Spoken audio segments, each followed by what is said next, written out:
Yerrr Klk. Welcome back, guys. Today I got my main man, Barry Holmes. Say what up to the people, B. Yo, what's good? How y'all doing? You know the vibes. Just happy to be here. Yes, sir. This the homie, man. We go pretty far back now. It's been a couple years that we know each other, man. Going back to the Playworks days. Shout out to everybody from Playworks. Shout out to my boy Lou that got me in there. But yeah, man, that was a great time. We got to meet each other then. You were like the big homie when I came in, looked out for me. Feel me? Now we in the same platform on a different wavelength. Like now we both doing For sure. podcasts, and I definitely wanted to have you on. You just had me like what, like 2 weeks ago, man. You're like Yeah. I was looking at what you put up. You just did the 83rd podcast. You're going into 84, which is like literally a year and 6 months because you've been doing it consistently, man. So shout out to you for the Talk That Talk podcast, man. The Talk Thank That you, Talk man. show. I love it, bro. We just try to talk that talk, man. I just been putting my heart and soul into trying to build it from nothing, honestly. And, to have people on there like yourself and my friends and to create a platform that can appeal to not just, sports fans, but all fans. It's something that took some time to get into and get into the full swing, but I'm here now, and there's just the sky's the limit, man. So, when you asked me to come here on the show, I thought there was no better thing to do than come on here. Of course, bro. I appreciate you wholeheartedly, man. But let's talk about it, man. Let's talk that talk on my show today.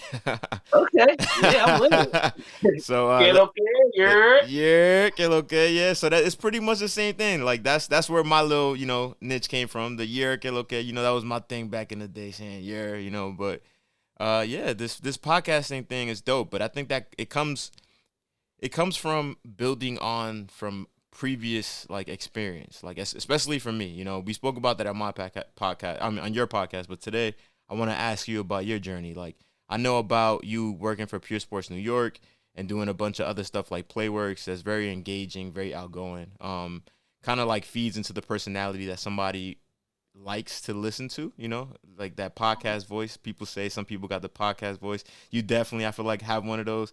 But that comes with experience. So, what do you feel like in your past has helped you with what you're doing now? Well, honestly, I can say that, we're with working with, Playworks.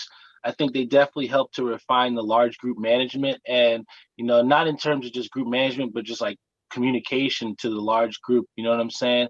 And I think that, from, growing and cultivating those skills with Playworks, it kind of helped me to not only adapt, with that job, but also with Pure Sports in New York because, when I was in locker rooms and interviewing players and coaches, it didn't seem like I was, interviewing or talking to somebody that was so much more elevated than me. Because, if you haven't worked with Playworks, just trying to start recess for third graders at like two, say that could be really difficult. So, I think that, from using that and then also with my stuff with Pure Sports in New York, I was kind of able to not only get a tool belt or a wider tool belt, but I kind of got to see the things that I like and kind of develop my own personality and style on the mic. Because for some people, it takes them a long time to try and adjust to that. And especially when you have a podcast, I felt like I'd already known what my voice was or what my personality was through doing Playworks, through doing Pure Sports New York.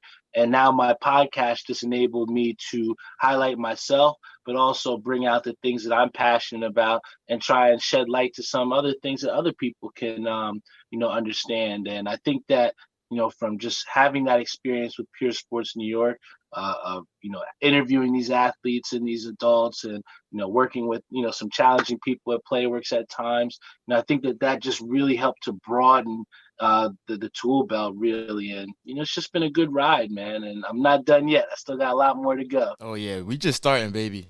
We just starting. Mhm. So I think that's what you just said is super important.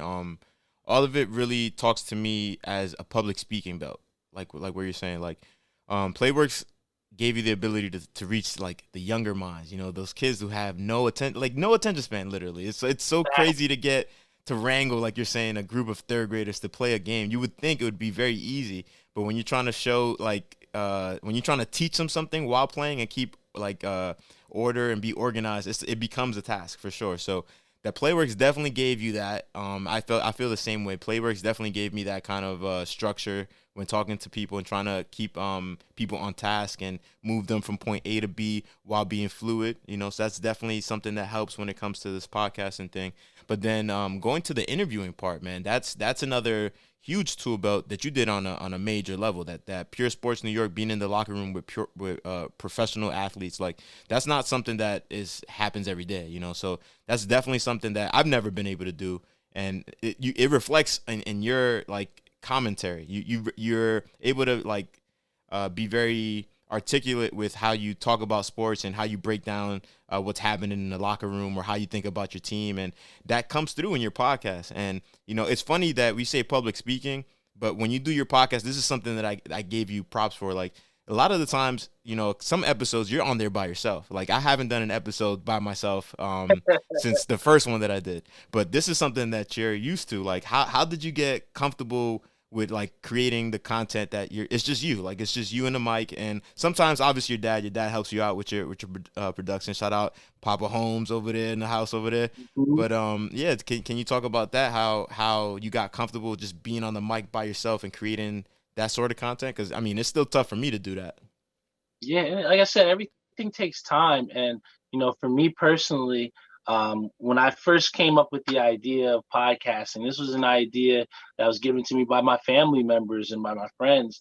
And, they had suggested that I do podcasting. And I think for a while I was scared to fail. And that's why I kind of strayed away from it. And I kind of think I was strayed away from the consistency, like to get to 83 episodes and beyond that. And, that's a very rational fear for some, and it's something that I had to deal with. But I think that originally when I first had the show, um, I had full intentions of just doing it by myself. And I think that from being by myself, I was able to not only dictate the conversations, but it also allowed me to interact with fans live. But I think in almost the opposite fashion, to where from doing all those episodes by myself and getting through that routine and seeing what people liked and how I liked the format of the show to go, it kind of helped me to get the confidence to then have friends on and have my, family members on. I think my brother was one of the first people to be guests on the show, and that wasn't until 20 episodes in. So, everybody has a different path and different comfortability level.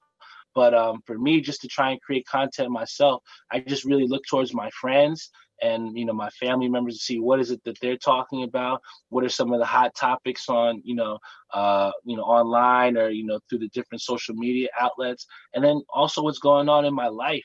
I really try to use my own personal experiences to draw from the personal content, because I mean, when you're talking about filling that time gap, what's an easier way than to talking? They say people love talking about themselves, so if I can help people to learn a lesson through my own personal experiences, then that's a win.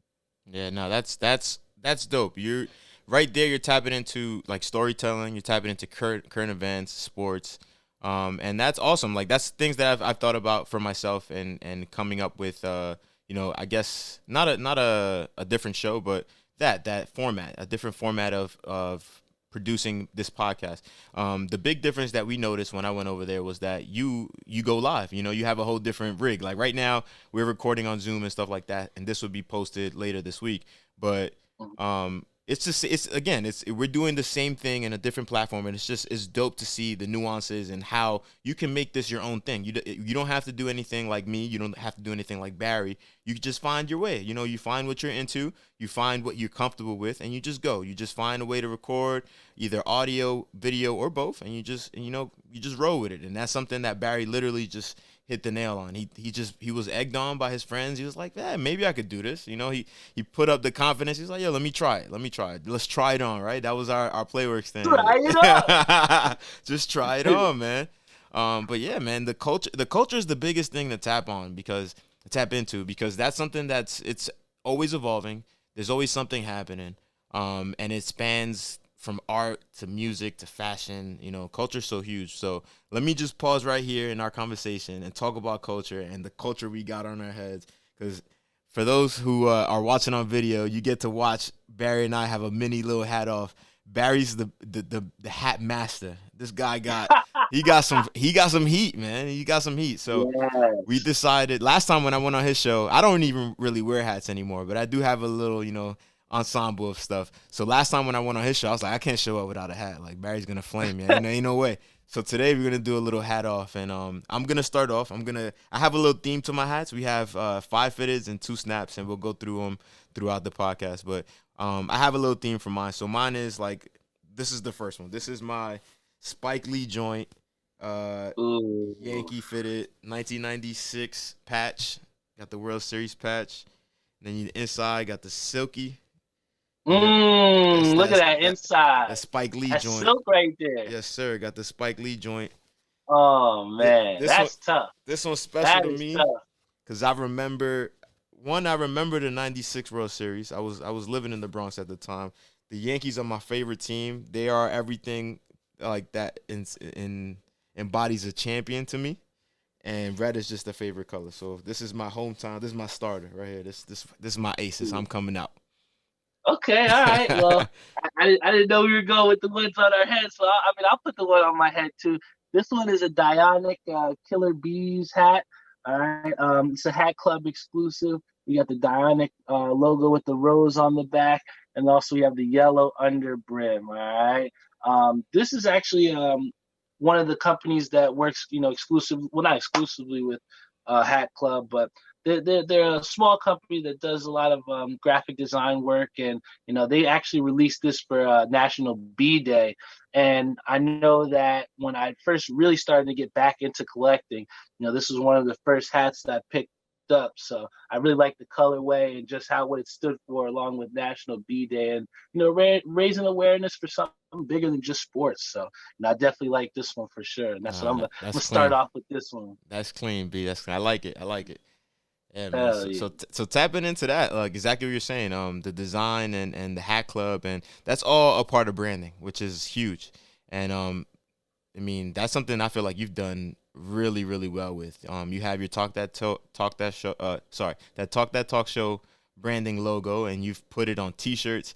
You got yourself on the T-shirt. You got Yes. Christmas T-shirts. You got beanies, and you got a mug. You got a bunch of stuff, B. So how did that come up? Like, how did you? Obviously, you come up with the name. But how did that process go through? Like from coming up with the name to coming up with the logo to figuring out what kind of merch you're gonna do, or if you're gonna do merch at all.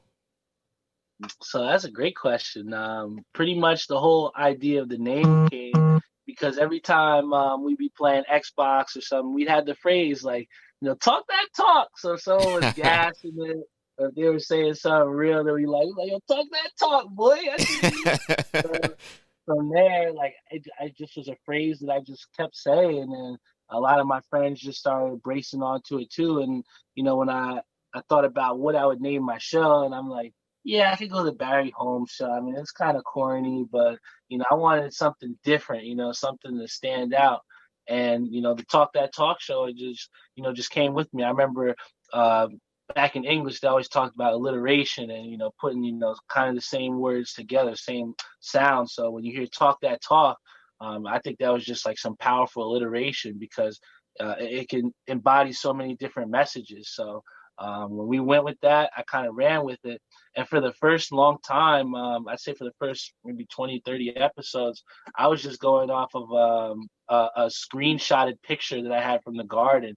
So I just had cover art from just a picture that I had, and I never had a logo. So my brother, who gave me one of the best Christmas presents ever, he went to his friend that I guess I went to college with and asked him, "Hey, can you make a design for my brother?" And he literally came up with this dope design. So when I came on Christmas, my brother said, check your email. And I looked, and it was literally a logo, the Talk That Talk Show logo that you see now. And it kind of just opened the doors for everything because I think the toughest thing is trying to have an identity, especially when you're starting about branding. And really, what my brother was able to do is give me an identity. And when he gave me that logo, I just kind of went nuts with it. Started out with a T-shirt, and then from there, we sold out amazingly quick, and we saw the support was there for the merchandise. And I didn't even start merchandising till after my first year of podcasting. So I was going into I think year two, and it was just this past July. And I just didn't think that it would really pop as well as it did. But, especially in a time where, I lost my job from the pandemic, I really had to immerse myself in trying to get out the crab bucket. And really what happened was I just doubled down on myself. And to say that, through the pandemic, we sold close to 15, now we can say close to $15,000 worth of merchandise when I just started in July. The sky's the limit. I keep saying that, but I truly believe that because I wouldn't be able to say back in July when I just had one T-shirt that I could sit here and I had 8 sellout releases working on beanies too. So, the merchandising has been a long process, but it's been a process that I've been appreciative to be a part of and grow. Bro, that's huge. You said 15,000 in a pandemic, bro. That is community engagement. That is support. That is everything people do this thing for. So God bless, bro. That is amazing. I'm gonna actually switch my hat on that note because I'm gonna go to humble beginnings. I'm gonna go to humble beginnings because this is my hometown stuff, right? So right here, humble. Oh, you got the Perth Amboy Jones. Yes, That's sir. tough. Humble beginnings And and that's new era too. yeah, bro. Well, yeah, yes, sir, yes, sir. Oh man. This is the Perth Amboy High School baseball hat right here. And the reason I switched to this one, this is one of my favorite hats. I don't wear it often, but the reason I switched to this one is because tapping into community is so important, and that's literally what you just said. So that's why I switched. I was like, this is the hat that I got to go to. But yeah, man, the support that you got from you just starting your own on your own and just going out there and just being consistent and showing people that you're dedicated to something turned into a reward where your brother came in and gave you a gift that is an identity. Like on the flip side for me, I created my logo, so it was something that I sat there and I formalized. I was like, I want it to look like speech bubbles. I want it to be, because Yerrr Klk is a combination of, a slang that you like, yeah, it was good, it's in New York, New Jersey, and then Klk is a Dominican thing, so it's like a Spanish thing. So you say Yerrr Klk, and that was something that I would say to people just randomly. It was never a thing where people really say it, but I used to say it. So I was like, all right, I could run with that, and I wanted to make it look like a speech bubble because that's what we do. But for you were gifted the Talk That Talk Show logo, which kind of like it kind of endowed you with this like identity. It's what somebody else sees on you. It's what the community sees in you. It's not like that you made it. It's the community giving it to you. Because you were already giving out that energy and being positive. So it was cool to see that, and then you just ran with it. Like you said, you doubled down on yourself, and you were like, "Let me just try this." And now $15,000 later in the pandemic, like that's huge, bro. God, like for real, God bless, man. Like that's something that we spoke about even after the podcast, how you've been able to do that, and it's genius, and I love how you're doing it, man. I don't want to go into your tricks of the trade, but if you want to give us any advice on how you've been able to actually tap into your community, because you do have sponsors and stuff like that, and you have other guests that you have come on, like how is it that you go about networking and having people, mess with you, or having people on your streams and on Facebook and Instagram Live? How do you do that? How do you engage your people, your community? Well, first things first, I gotta thank, like I said, my father who, helps to set up the podcast every time for me and, really is acting like a producer, to help me to where I can just focus on content and engaging the fans, like you said. But, really how I've been able to tap into my community is, through my various social media outlets. So, really Facebook has been a huge part of how I've been able to brand myself and even sell merchandise. So really what I did was I tapped into my friends from Facebook, from college, from high school, from all walks of life.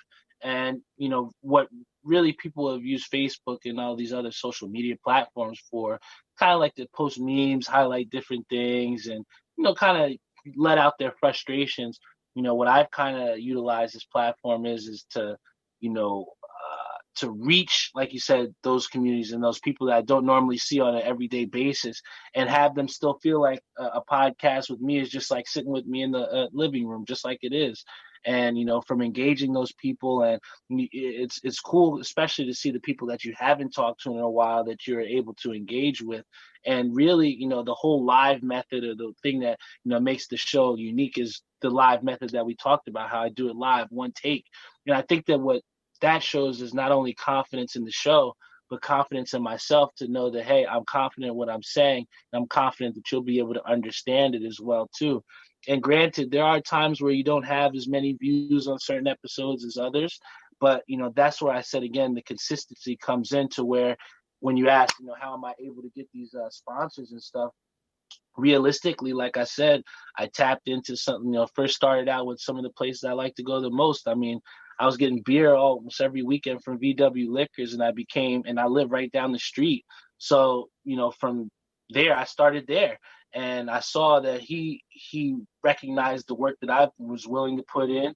He saw the effort and just the passion that I talked about. And from there, I was able to start as my first sponsor and talk about uplifting the community as well too.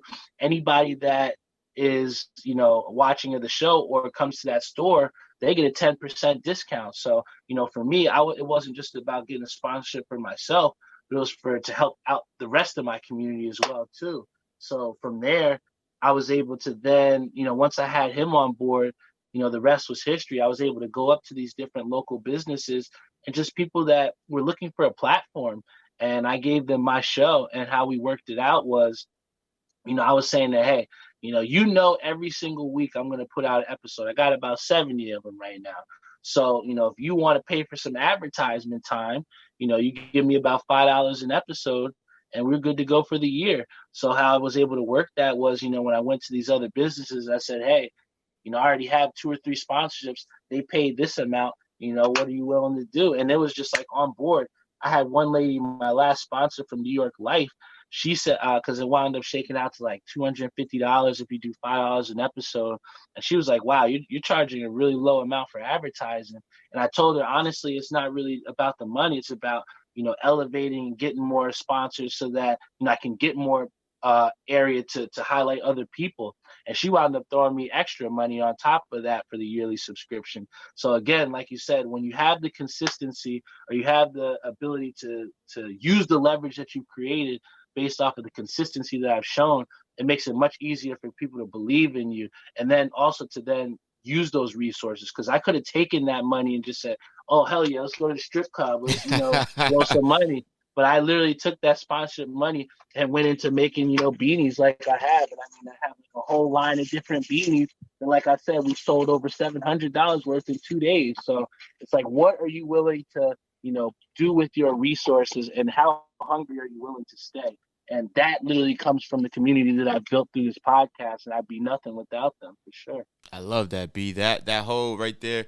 So what I got from that was, one, you came in and you brought them value right off the rip. They already knew that you had 70 episodes in the bag. You were gonna do this with or without them. It wasn't something that you wanted something from them. You wanted to provide them value. You said, hey, I have people watching. I do this show. I do this every week. If you're trying to get some advertising money, I'll give you it $5 an episode. I'm not even gonna break the bank with you. You probably spend more than that on taxes or whatever else you're doing. On anything. You probably spend that on a bill that you had to pay. A case of liquor that broke or something. You lose that as a business. You lose that $250 very easily. But as a podcaster, that's hard money to come by. Because if you try to go to somebody with Stain or like a bigger market, they're gonna look at you for per thousand downloads and stuff like that. The whole game changes when you're a different league. But when you tap into people who you go to, like you said, VW Liquors, shout out to them because they've always held you down. People, your whole community's able now. Anybody who watches your show that goes in there is and now able to benefit from your partnership. They get 10% off, and that's something that you're providing without any extra kickback. Like there's sometimes that people are getting money, they're negotiating per bottle that they sell or per person that comes in that says my name, and the whole way you structured yourself. And thank you for sharing that, because that's not something that anybody's, always willing to talk about how they get their money. That's something that we talked about off camera, but now we're on the record. Thank you for that. But yeah, that's a brilliant idea, because you're coming to them with value, you're coming to them with leverage, you telling them that, hey, I really like what you have already, and if they seek you out, you still kind of work with them. And like you told me when we spoke, sometimes just working with people, they'll give you extra, they look you out.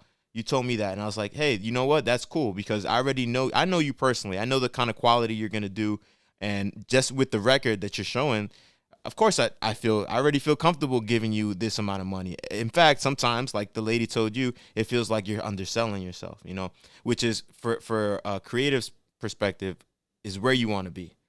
You want to have that leverage. You want to, like you said, you want to be able to say, hey, I already have some people on board. Would you like to join?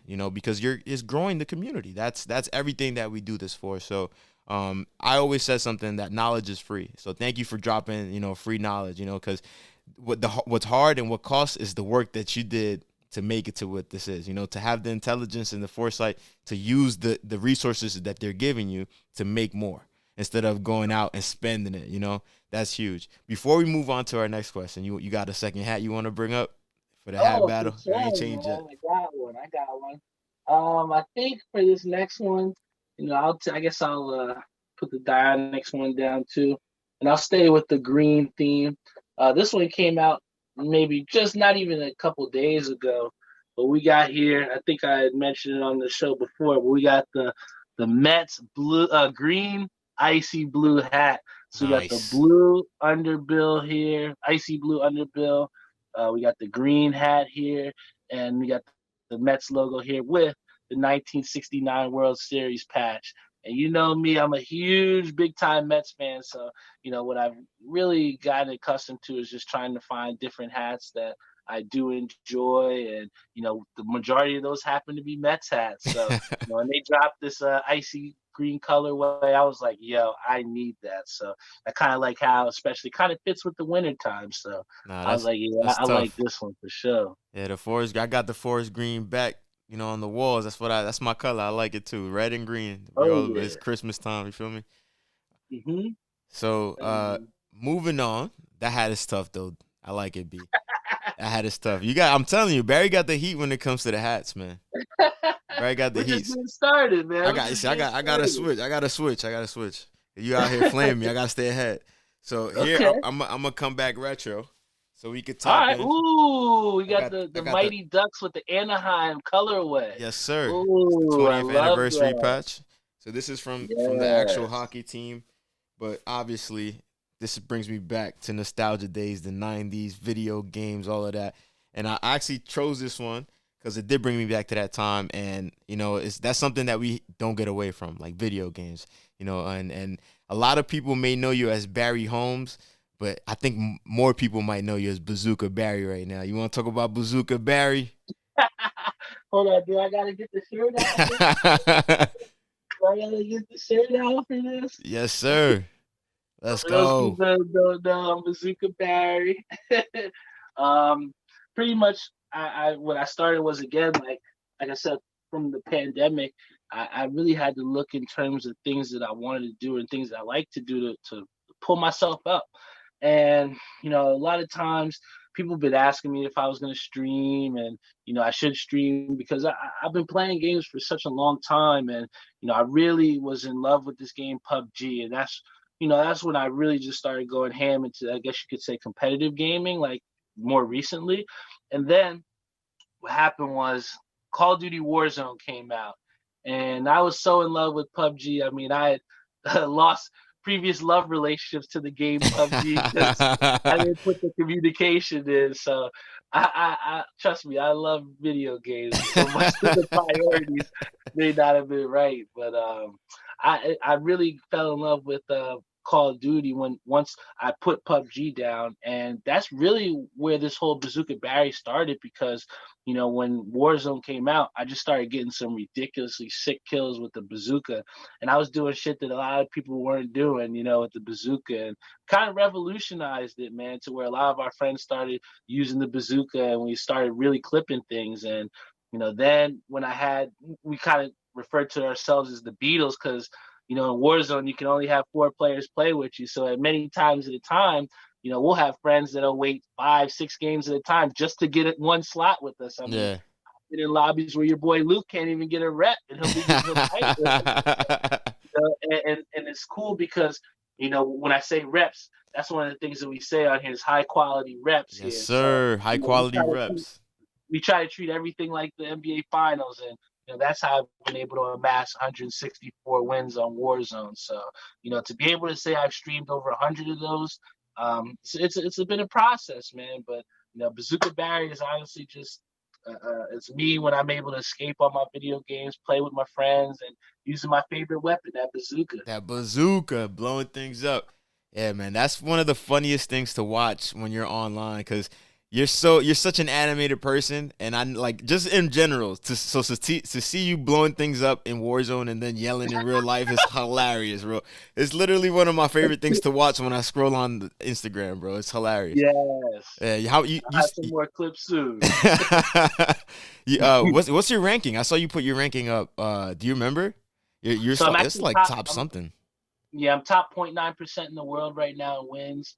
I got 164 wins, and I think last time I checked, I think I had over 1,020 top 10 finishes. So I'm definitely top 0.9% in the world right now. That's crazy, bro. I don't think I've ever been top 0.9% in anything. Like not even nothing, bro.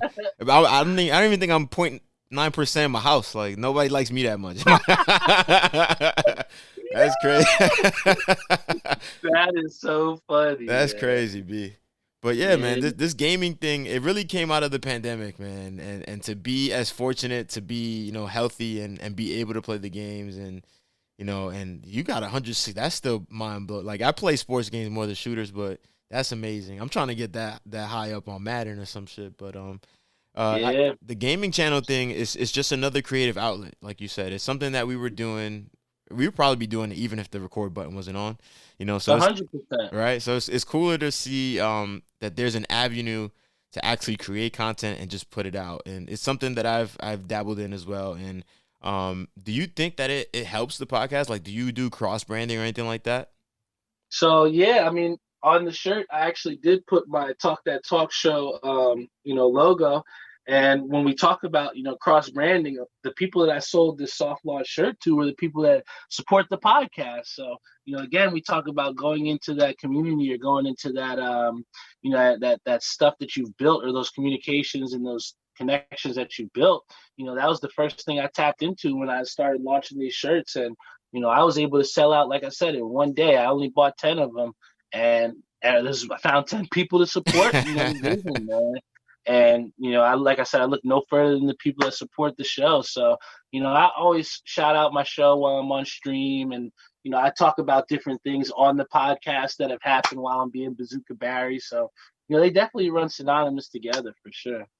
Yeah, so that's so dope, man. Because um, in my opinion, for podcasting to be relevant and work, is you have to have other things that kind of always brings it back into the life cycle of the podcast. Like if you're doing something, for example, I have my own gaming channel as well, Yerrr Klk Gaming, and I'll play games and stuff like that, and then it'll translate to conversations. Like I'll ask you about that and next gen gaming, or I'll just bring it up in conversation, and it just helps to bring in whatever else you're doing when you have a podcast. So if anybody's out there trying to do a podcast and they're doing let's say a barber or something. I've had my person, not person. I always call him my personal barber, but he's my barber, and I've had him on there, and I've had him on my show, and we've talked about even him doing like a podcast where maybe he's cutting his clientele and talking to them about their day and stuff like that, and that I told him he could even go on to like LinkedIn and stuff like that to get people to come in. Like as a barber, you get so many people, different people that come into your shop. Like you can have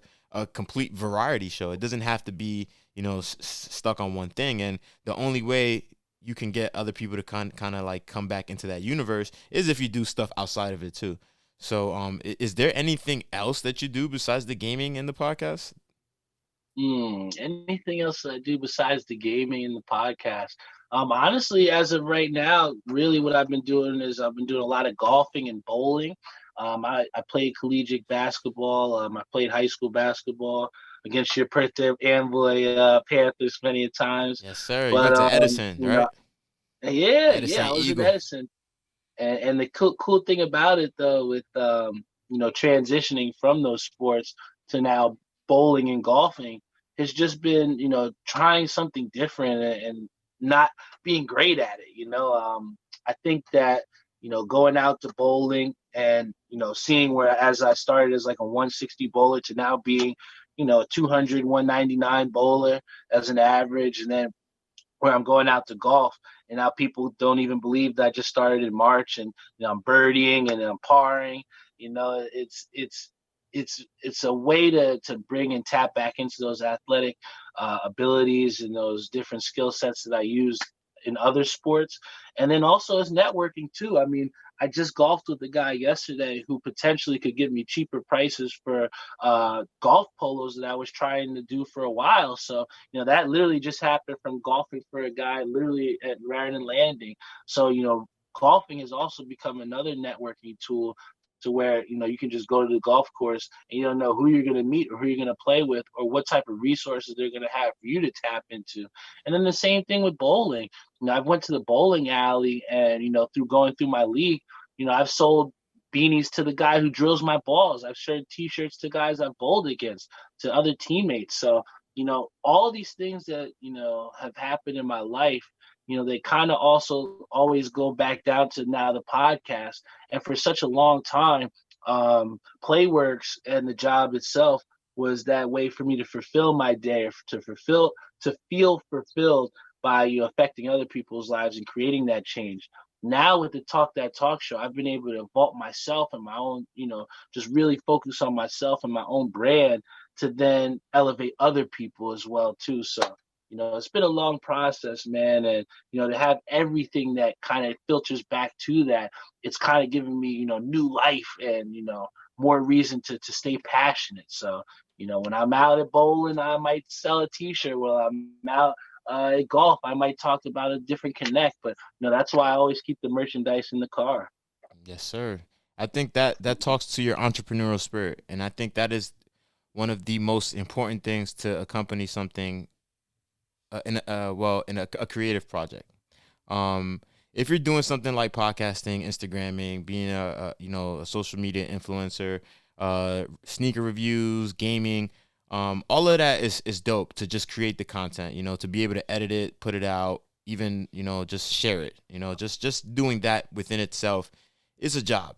But the other hat, no pun intended, that we have to put on sometimes is that entrepreneur hat. Being able to go out there and just making a conversation with random people that you don't know can add value to what you're doing. And it's not that you're going out there seeking for that. Like you said, you were on a golf course and you already had the intentions to make polos, and you met somebody who can possibly help you with that just through conversation and doing that. But also the hobbies. The hobbies feed into the podcast. It's all different outlets to help you kind of set your mental state back in balance to be able to come back into the creative space. But then you also have to go ahead and then brand it and expand it. And that entrepreneurial hat is so tough to do.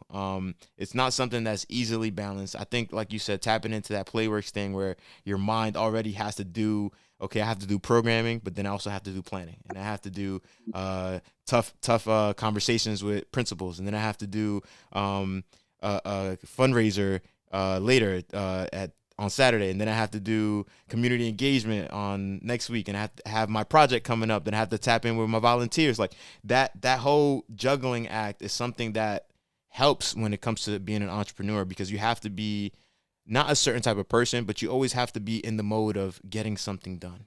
All right. And I think Go ahead. Yeah, and Interject. my phone. I was just gonna say, just to piggyback off what you said.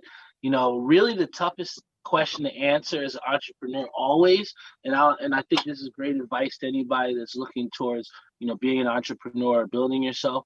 Honestly, the toughest question is always answering what's next. I mean, when I had Theo on, he broke the record of having like 550 views on the episode, and then really, the first question people ask are, well, what's next? How are you gonna follow that up?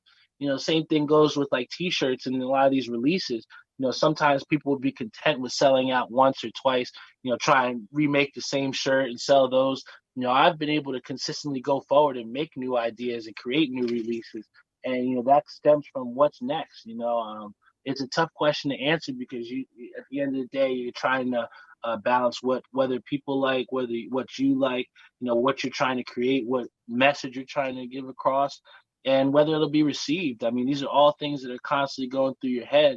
But the main thing is just taking the next step, or just doing it. Because at the end of the day, I wouldn't have got to 8 releases, 9 releases if it wasn't for the first two. I wouldn't have been there if it wasn't for the people that were supporting me, asking me what's next.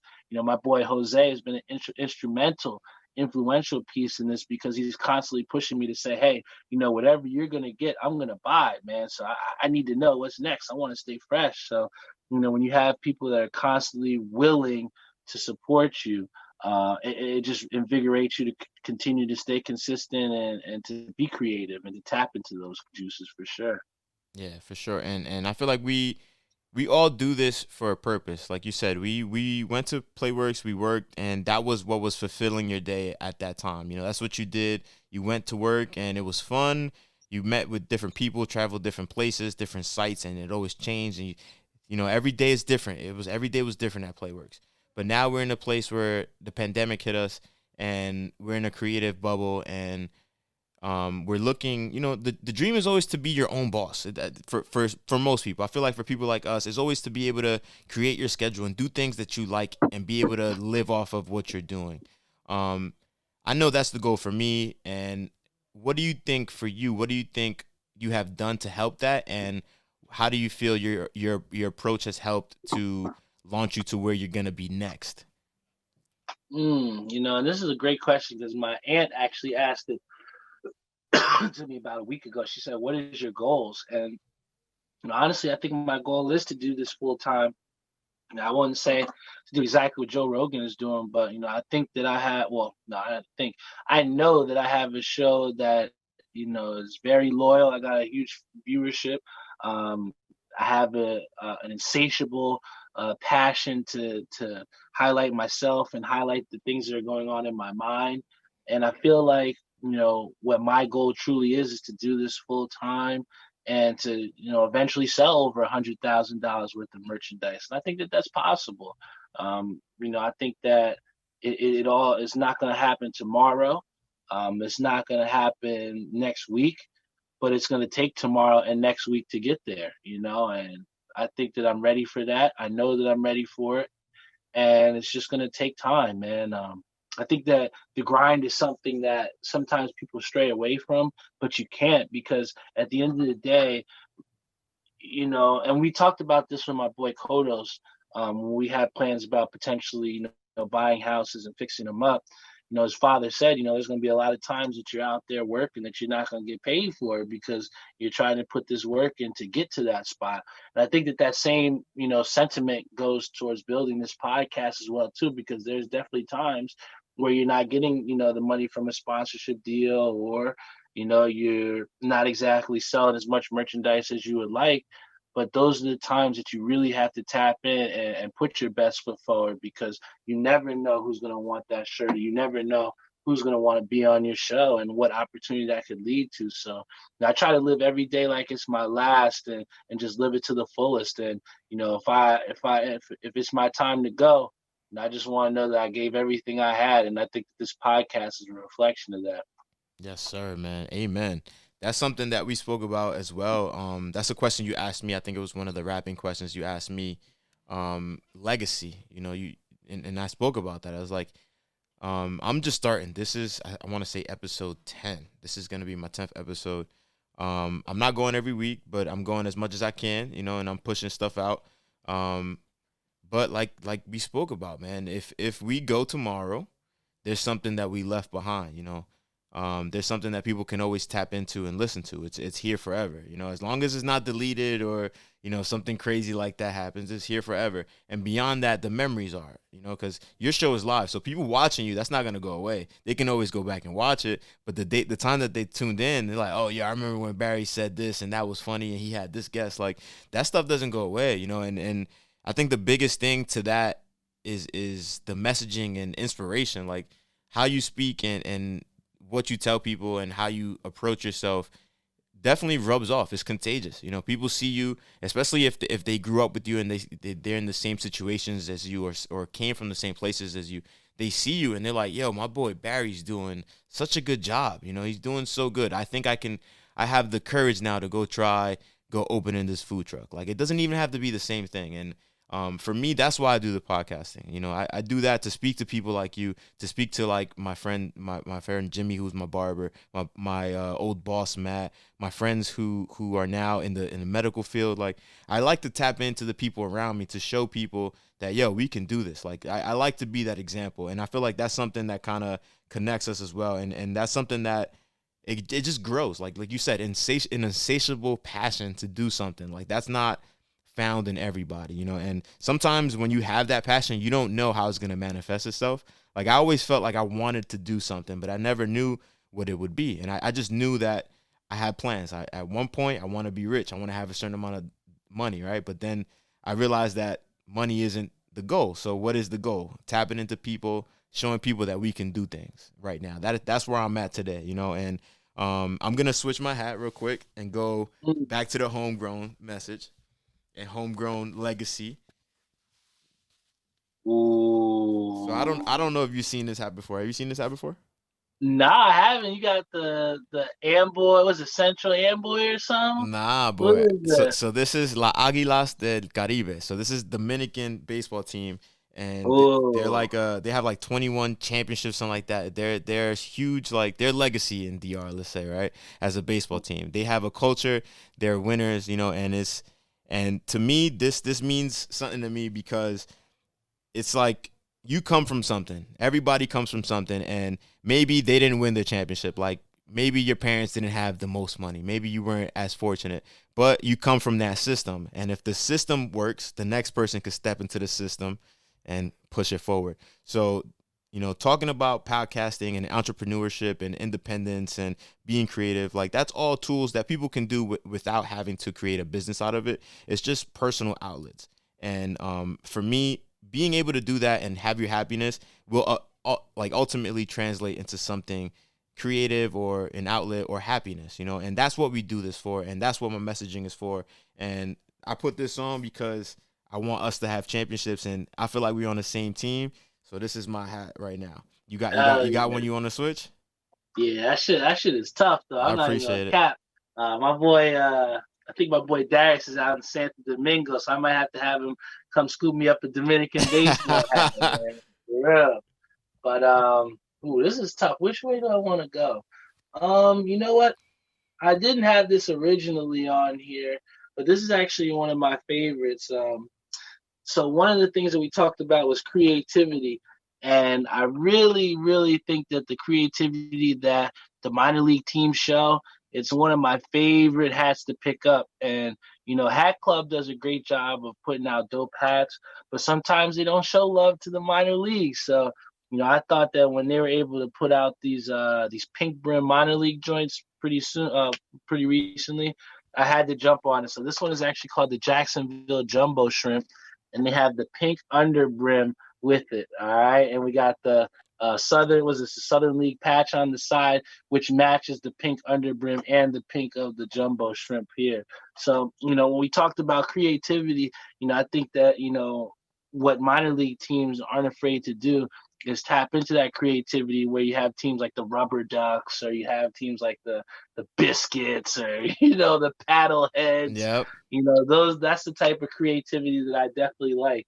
So I think that another one that I had to pull out too, because it goes with the same theme, is this team, like I said, is called the Missoula Paddleheads. Oh, All right. So this damn. is a hunter green with we got the moose with, and he's paddling upstream, and it's got the pink underbrim as well too. So That one's when we my talk favorite about so far, B. creativity, That was my I favorite. had That was to, hot, bro. man. That was fire. That's fire. The paddleheads. That's the paddleheads. Yes, that's the Missoula Paddleheads. Ooh, all right, okay. Man, Nah, I we got love some it. heat, Nah, I man. love it. I love it. I love it, man. So yeah, like you said, that creativity is something that it's insatiably in us. Like that, I feel like whether it was podcasting or it was called anything else, we'd find a way to do stuff. You know, you with the sports, me with just gaming or random stuff that ending up in like stuff like Playworks. And I feel like our personality types always end up doing stuff like this. But there's people that we know that have similar personalities, but they don't have the confidence or the drive, or just they don't have it all together to start. Um, we spoke about some tips about what's helped us, but what do you think is the best thing to get people to really you know take away any self shame or any self doubt and sit down and try? What do you think is the best thing we can tell somebody to sit down and just try it? Honestly, and excuse my French, but you just have to not give a fuck about what people think, man. I think that a lot of times, and I say that, I say it very emphatically for a reason because when you have the F word in there, that's what's putting emphasis on things. And I think that a lot of times people put too much emphasis on what other people think. And I think that I wouldn't have been able to get to like 8 releases or even 83 episodes if I truly used what people thought to dictate my road to get there, right? And it's okay to listen to people, it's okay to get feedback and stuff, but ultimately you yourself is the person that is in the driver's seat. And it's good to, like I said, take feedback and stuff, but ultimately when it comes down to that ultimate decision, you have to look within your core values and your bases and your belief systems to make the best decision for yourself, your brand, your family, or whatever you're choosing to move forward with. So when I say that, I truly mean that, to where you just gotta and I think my boy Say said this on the podcast before, but he said very specifically that people are going to talk about you regardless of whether you're winning, losing, clean, dirty, poor, broke. Like, people are always going to have something to say. So if you can just cast that outside of your mind and just really ride on those core values, I think that that's going to get the best outcomes for yourself.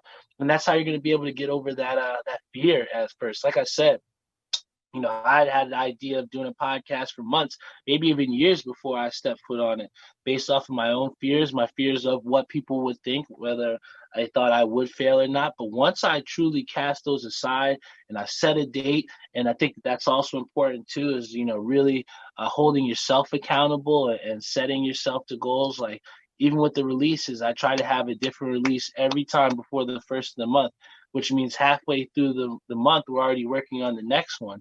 So it's like, when you set aside deadlines, realistic goals, and I mean realistic goals specifically, because oftentimes our goals can be unrealistic, and that's kind of what makes them goals, gives us something to strive for.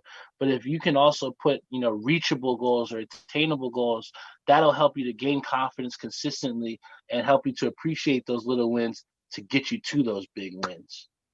For sure, man. You touched a lot, and this is I always touch.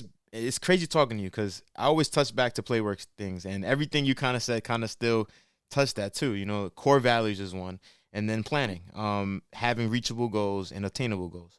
You definitely want those outlandish goals just because you want something to strive for. So, yeah, man, it's so crazy that that's really kind of what it boils down to. You definitely want to have the ability to build thick skin first and foremost before you start your journey. Just know that you're gonna hit some shit. Like, people are gonna say things, like you said, regardless if it's good or bad. People are always gonna have criticism. You can put something out that you think has been the best thing you've ever done, and somebody's always gonna come and say, "Hey, you missed a spot." It's never gonna go away. And even when it does, when you get that, "Hey, you did phenomenal," it's still not as feeling. It's not as good feeling as when you did good. Not that you're Mhm. waiting for somebody to validate that for you. Um, Facts.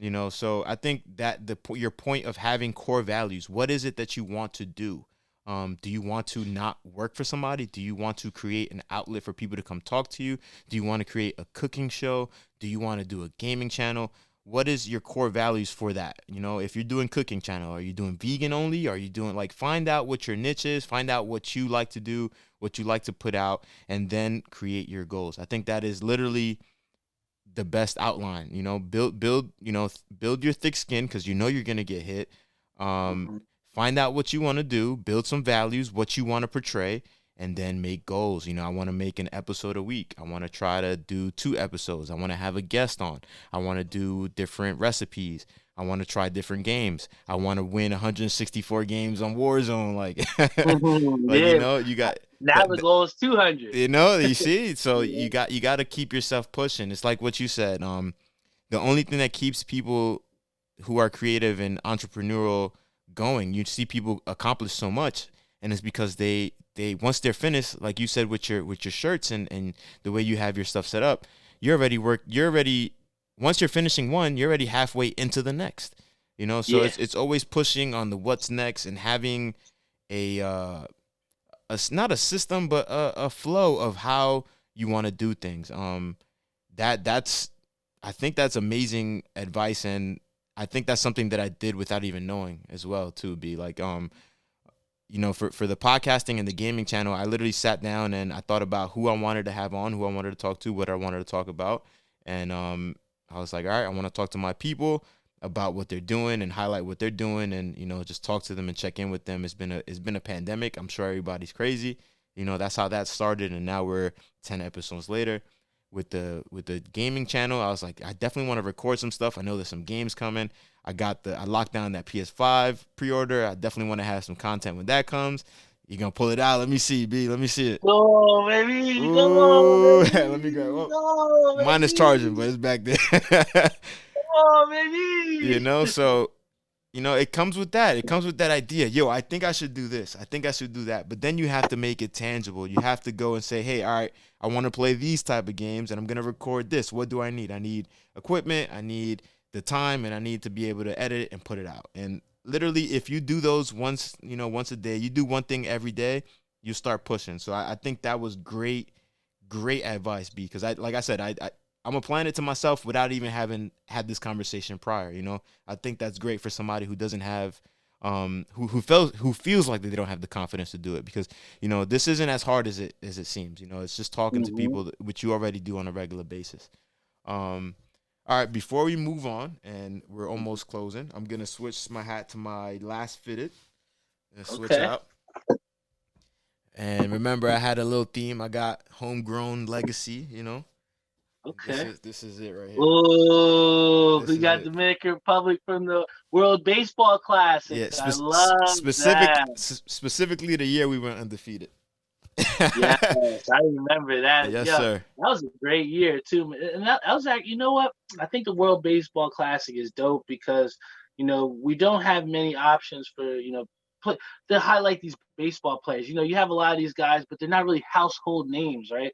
So I think that the World Baseball Classic, they do a great job of highlighting those players and giving them that platform. And what we saw that is just this amazing hat line where I've always wanted to get one. But they put out some hot shit, and that Dominican Republic hat is tough, Yeah, man, the for sure. WBC is definitely one of my favorite sporting events. And mainly because of our team actually being good. Like, being Dominican, you don't get national teams very often. Like, it's hard. Like, I think we're just starting to crack into soccer. We don't Hmm. really have any other sports. Our sport is baseball. Even I'm Puerto Rican as well, but even the Puerto Rican team, they don't really have too many national teams. Like, they have good basketball teams now. They do have the baseball team that was good as well. Not this baseball classic, but the one that was closer. I think 2018 or something like that. The Yeah. more recent one, they were good. Um, but this is something that my parents are Dominican, and it's heritage, and to see them do well on a national stage is everything. Like, that feeling of it's called orgullo in Spanish. It's pride. That pride of seeing your people do well. This is everything I do it for. That this is why I chose this hat, and then wrapping up, this is why I took it. Because this is why I do the podcast. I want to see my team do well. I want to see the people who I came Mm. from, do good. Everybody who I've crossed paths with in life, I only mean good for them. And I feel like if we cross paths, we're on the same team. So Mm. that this is my last hat. What you got, B? Ooh, all right. So I know we still have snapbacks, so I know we'll Yeah, get to that yeah. My soon. last fitted. My last But fitted. yeah, so but I have two that I definitely want to bring out that like I said, I'm huge on. This is actually they have the same patch, but they're actually, you know what? Nah, you know what? Yeah, I think we'll go with this one. Yeah. So first things first, this hat, I really love this one. Came out recently. This is the Northern Lights Met hat. All right, we got the Mets logo here. And then we have the 2000 World Series patch. We didn't win that one, That was but the you know, Subway series. yeah, it was a memorable one. So I love it. It has the light blue underbrim, another icy blue, but with the lavender. It's definitely a dope colorway, and I think that, a lot of times with the Mets hats, you always see the NY. So to be able to see the actual Mets, old school logo from back in 2000s, I love that one. So I had to put that one in there. And then finally, also another hat with the same 2000 World Series patch is the pink martini hat. All right. So you got the Mets logo in pink with the pink under brim as well too, and the 2000 World Series patch with the color to match the colorway. So And that's like an this is olive a too, right? very huh. That's like an olive greenish. Yeah, so Yeah, this is that's the the olive olive. juice, and they call Oof. this the pink martini. So I think it's a hat that really pops, and it's one of my favorites. So I had to put that out there because I got to bring my Mets heat. I always try to collect Mets hats, so that's the heat I got there. Nah, I dig it. I dig it. I like that. Hmm. So yeah, man. You know that though. That's another team that's it's dear to me. I'm not a Mets fan, but I remember going to Shea Stadium and stuff like that. So shout out to the Mets. They got a new owner. Hopefully their culture changes. I'm sorry for all Hmm. you Mets fans that have been going through, the BS and the Knicks fan. That's tough too, B. You're a Knicks and a Mets fan, bro. Like, Yeah, I bleed blue and orange. It's been a tough road, man. But hopefully, like the one thing that we have is that the Knicks have been getting a lot younger.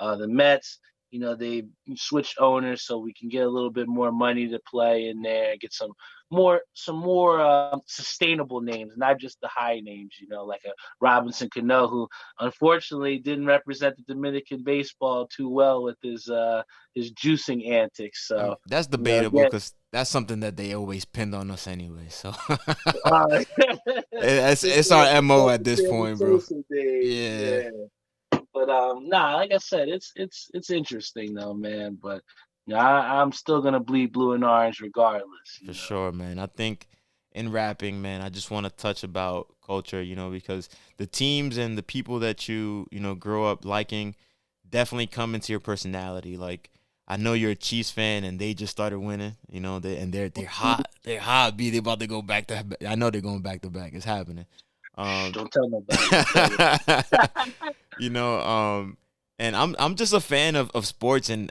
I love to make sports analogies, and I feel like sports and especially these hats, they mean a lot because they tie into you. They tie into your essence as a person, and liking somebody like the Mets or the Knicks that weren't the best, but they represent your hometown, you know, or somebody like the Chiefs, which is somebody that's under the radar where you are, because we're in Jersey, um, and then to see them win, like there's no better feeling than that. I know that like vicariously, because I'm a Giants fan. And I got to see two chips, but before that, we had a couple championships. But my first memory was us losing to the Ravens. So we were losers until we actually won in 2008. So for me, the feeling of watching a team win that hasn't, because I saw the Yankees win and stuff like that. The Bulls won. I'm a Bulls fan as well because of Mike. But to watch a team win, is something different. So, to watch that culture change and all that, that's something that I take into podcasting and everything that, I bring that culture with me. And my whole thing is to create that winner with all these, isms that we say of trying it on and, putting things to work, So in rapping, what do you feel is your culture? What do you think is talk that culture, talk that talk, Barry Holmes, Bazooka Barry culture? What is your culture, B? What are we talking about? I think my culture and the thing that represents me is just be yourself. And I don't want to keep saying the same thing that a lot of my other friends have said, but any point in time you'll catch me with sandals, no socks on, or like that's just me, and I think that the thing that you can take from Bazooka Barry, Talk That Talk Show, is the fact that I'm the same person from when I was, didn't have a podcast. I'm the same person from when I was, struggling eating ramen noodles in college, playing basketball. Again, I think it all just stems from an idea of knowing where you came from and where you want to go. And like I said, I don't want to keep reiterating the play work shit, but when you really hold on to those core values, and core values have been something that's been very important to me over these past years as far as being myself, because I think as an adolescent or going into your college years, you're trying to figure out who you are, you're trying to figure out where those core values are. now that I'm at 30, I think I have a little bit more of a handle on who I am and the things that make me go, the things that I like, things that I don't like, the type of people I want around me, the type of influences I don't want around me. That's all taking time, and that's all through experiences that I've had in my life, through heartache, through tribulation, through triumph, through success. These are all different, characteristics that have been singed together and formed together through war, through every types of thing. And I say war because my war, my battles might not be the same as what your battles are. But like I said, if we treat everything like the NBA Finals, then you're gonna have more success often than not. So really, the best thing that I can tell the people and the best thing that I can say of what the representation of my culture is honestly just giving it 100% your all. Never saying die, and to be honest, just being yourself, man. I mean, I think that's just the personification of who I am, and I'm gonna go out swinging, regardless of what situation I'm in.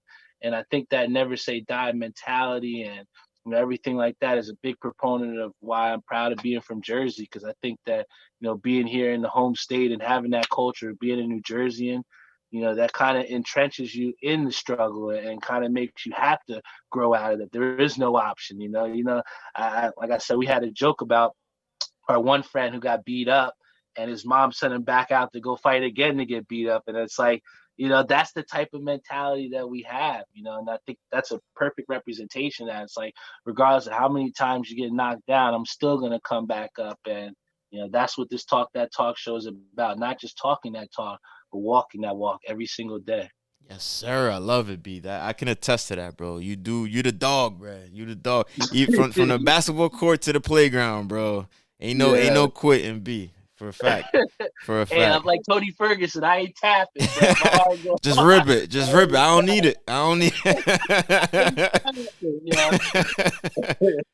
Nah, I love it. I love it. That's 100% you. I love that, B. That is a great, that's a great culture, and you live that. It's not like you said. You're not just talking the talk. You're walking the walk. That's facts. Um, I thank you for being here, bro. Thank you for having me on your show. Thank you for sharing your knowledge. I appreciate you wholeheartedly, bro. Thank you for everything, from today before and anything going forward. I appreciate your presence. Thank you for being on Yerrr Klk, man. Before we go though, we got those bonus hats. I can't let you go without the bonus hats. I'll go first. I got my snaps. I'm not gonna put them on, but these are two memorable snaps. This one is Ooh, the that old is Dodgers? nah. This is not sports no more. This is off the grid. Dreamville? Yes, sir, baby. Oh, how did I know? How did Yes, I sir. I got the know? Dreamville, but my favorite part though, Oh, he got his yeah, I got sign. two SIGs. I'm missing some people on the squad, but I got Boz and I got Ibe, who is their manager, the Dreamville like Hmm. manager, and I got Boz on there. But yeah, I That's went to these show. I went to shows. Actually, I think I got this sign with Lou at one point. Lou was with me for actually for both of them, to be honest. But yeah, I'm a huge J Cole fan, huge Dreamville fan. I went out there a couple times to see them at festivals and stuff like that. Grabbed the hat, and then at some, I think it might have been SOBs. I got the Ebe's signature, and then I got Boz's signature in Philly at some show. But yeah, shout out to Dreamville. That's a snapback. And then this one is my favorite. This one I made myself, man. Ooh, that's Yeah, this hard. this one I made myself. I used to work at New Era in Willowbrook Mall up north, and we were able to use this stitching machine. This was actually a rehab hat. So this hat had somebody try to stitch something in the front, and it Yeah, wasn't working, so it was in the scrap box, and I was just messing around with it, and I kind of like stitched over it, and it came out pretty clean. So I got the that's little mad good Warhammer. tough. I got the Chief, the Yeah, Warhammer, and then I put my last name on the back. yeah, that's stupid tough, Yeah, yeah. that's my That's baby. stupid tough. That is stupid tough. That's How my how do baby. I follow that up, I man? had to. That's my Oh, last one. That's my last. I had to mic drop that one. That's a one of oh one. man. So all right, here we go. So I know we're going snapbacks. I'm gonna just I know I had two other fitteds too. I'm gonna just show them real quick. Yeah, yeah. Bring them out. Bring them out. Yeah. I had the Merlot Mets hat, I all like right, that. the wine colored John with the 50th anniversary patch. That's a patch you're not gonna see too often with the green brim. So That's that tough. Merlot joint is one of my favorite joints. And then the last one in the fitted family, got to go with my Mets Campfire Edition hat. So this is the burnt orange with the green underbrim, Oof. with also the World Series 1986 patch. We won that one, all That right. one So was against the Orioles, right? yes, it was. Yes, so I think I that got. was Hold on, B. I think I got the matching hat to that. Hold on, let me grab it. oh, okay. I'll say less. I think oh man. Nah, I don't. It's okay. Nah, my But we mistake. I definitely thought went it was. through that. It wasn't 80. It wasn't 80, 86. I got. It's an 83. I got an Orioles 83. Okay. Yeah, the 86 one is I think we were against the Red Sox Red that year. That Sox. was the Yeah, Red yeah, Sox. 86. Yeah. But going into these snapbacks, I've always been a fan of snapbacks. The cool thing about it since transitioning from fitteds is that you still get that creativity, and you're not going to get those boring underbrims too. So first things first, we talk about heritage and we talk about where you come from. And this hat represents so much for me. This is the Devils paintbrush snapback Mitchell and Ness. This is one of my favorites because I watch a lot of Devils games. They're and I really love the Devils because when you go to the stadium, it's not like the Garden where you don't have as many people that look like me. And with the Devils, they employ people that look like me, and you have people that look like me that watch the games. So to see black people watching hockey in a black town like Newark, it means so much to me, and that's why I have no other choice but to be a Devils fan. Yes, So sir. they're the only team that hasn't left us in Jersey. So I love the Devils, and I still will forever be a Devils fan. And going into my next one, I'm a huge, huge fan, and I love. This is one of my favorite clothing brands of all time. So when they started collabing with my this brand 47, I really fell in love with the lines that they have. But this is actually a Mets snapback. But what makes it unique is it's the Carhartt Mets Ooh. snapback. So you got So like a Carhartt denim on it. yes, we got the Ooh. Carhartt denim on it with a little bit of this. I think it's almost a bluish type underbrim to go with it. But I love Carhartt, and especially during the winter time, it's one of my favorite things to rock. So when they had the Mets hat with it, I was like, yo, I'm in love. That's And tough. then finally to round it out for sure, had another Carhartt Ooh. hat.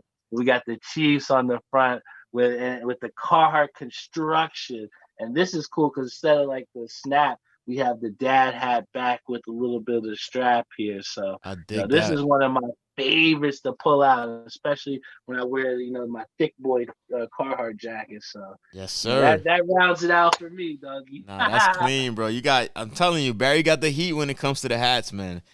He got the Yes. heat, bro. Yeah, nah, I appreciate you, B. Shout out to everything you're doing. Shout out to Talk That Talk Show. Make sure you guys tune in on Friday nights at 8, right? Or 8:30. eight Yep. thirty. 8:30. Friday nights Yes, sir. 8:30. Talk That Talk Show on Instagram, on Facebook. Anywhere else that you be on, B? So we're on Tell your people you. YouTube, Spotify, Google Podcasts, Apple Podcasts, Stitcher, iHeartRadio, you name it, we're on it. All you gotta do is look up Talk That Talk Show, and we're pulling up on some of the first on the Google searches. So if you want to look us up, you can watch, and if you want to watch the episodes live, you can go to my name, Barry Holmes, on Facebook. My profile is public, so you can watch the episode straight off my Facebook. And if you don't get a chance to watch them live, you can watch it on our YouTube channel post afterwards. But if that is so confusing to everybody, the easiest way for you to check it out is simply just go to talkthattalkshow.com. Everything you need to find is literally on our website. So just go to talkthattalkshow.com and see what you like on there. Yes, sir. I'll make sure I put that in the description of everywhere this will be. This will be on YouTube, Anchor.fm, Spotify, Apple Podcasts, Google Podcasts. And I'll put some links up on Instagram and stuff when we post on there as well. So thanks again, B. I appreciate you so much, brother. God bless everything you're doing. You said 15 in the pandemic with high quality reps. This is what I'm talking about. There you Oh go. my There you G, go. come That's on, my hey, bro. G. You pulling your weight, dog. I appreciate you. Keep doing your thing. Congratulations on a year and a half. You got 6 months to year 2. I can't wait to see that. And thank you for having me on your show, and thank you for being on this show. Until next time, Barry. Until next time, everybody. Thank you, guys. Peace. Yeah.